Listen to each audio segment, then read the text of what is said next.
Emma, the complete novel in 3 volumes by Jane Austen. Performance copyright 1996 by Brilliance Corporation. All rights reserved. Emma. Volume 1, Chapter 1. Emma Woodhouse, handsome, clever, and rich, with a comfortable home and happy disposition, seemed to unite some of the best blessings of existence, and had lived nearly 21 years in the world with very little to distress or vex her.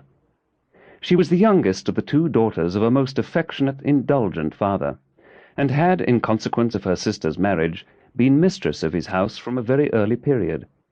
Her mother had died too long ago for her to have more than an indistinct remembrance of her caresses, and her place had been supplied by an excellent woman as governess, who had fallen little short of a mother in affection. 16 years had Miss Taylor been in Mr. Woodhouse's family, less as a governess than a friend, very fond of both daughters, but particularly of Emma. Between them it was more the intimacy of sisters. Even before Miss Taylor had ceased to hold the nominal office of governess, the mildness of her temper had hardly allowed her to impose any restraint, and the shadow of authority being now long passed away, they had been living together as friend and friend, very mutually attached, and Emma doing just what she liked, highly esteeming Miss Taylor's judgment, but directed chiefly by her own. The real evils, indeed, of Emma's situation were the power of having rather too much her own way, and a disposition to think a little too well of herself. These were the disadvantages which threatened alloy to her many enjoyments.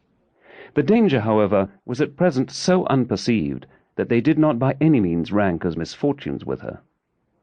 Sorrow came, a gentle sorrow, but not at all in the shape of any disagreeable consciousness. Miss Taylor married. It was Miss Taylor's loss which first brought grief. It was on the wedding day of this beloved friend that Emma first sat in mournful thought of any continuance.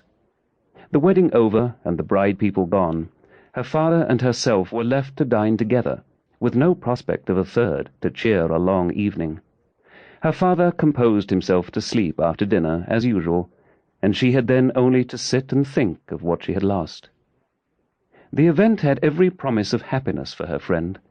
Mr. Weston was a man of unexceptionable character, easy fortune, suitable age, and pleasant manners, and there was some satisfaction in considering with what self-denying, generous friendship she had always wished and promoted the match.